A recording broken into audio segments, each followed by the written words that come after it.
Good morning, it's Mrs. Murder here, and today we're going to look at Louise Penny's Madness of Crowds, which came out in October. It took me the longest to read this because I started reading it when I was in Oklahoma, then I traveled to Minnesota, read some there, then had a long 4-hour layover in Charlotte, North Carolina, finished it there, came back home to Oklahoma, and here we are. Louise Penny, Madness of Crowds. This is her 17th. You'll see the rest of her books right there next to her. All of her books, and then on top are the Sister Fidelma books, which we have yet to review, The House of Death. And we'll be talking about that one when I finish it.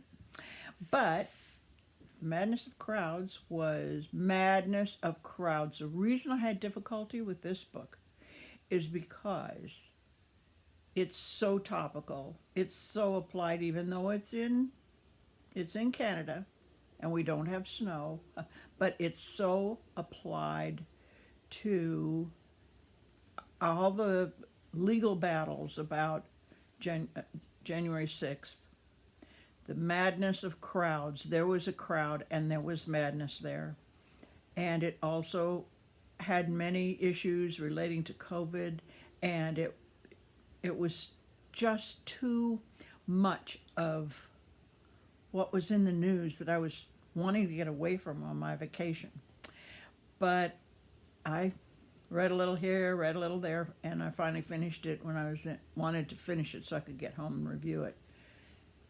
It's very compelling, and it's difficult to solve this mystery. I don't think I really knew who did it up until the end. I did not guess this one early, and as always, she intertwines her characters quite well. Inspector Gamache and his crew with Daniel Bouvier and Lacoste. They did a great job with their investigating and following leads, and it became very, very complicated about who set off. Initially, it was about who set off fireworks and then had gunshots, which looked like a fake attempt on the speaker's life. But they followed through and went to a dinner at Three Pines, a celebration with the speaker, and it was they had a bonfire going on, and people were going out in the woods to see the bonfire, and people were inside drinking hot chocolate and partying.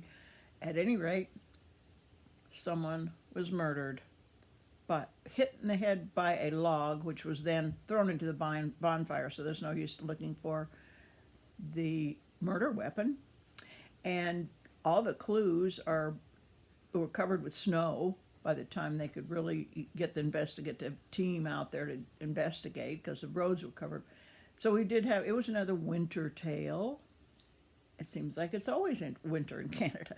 But this was a must-read, compelling, and very topical, very relatable for all of the things going on in this country with the madness of crowds.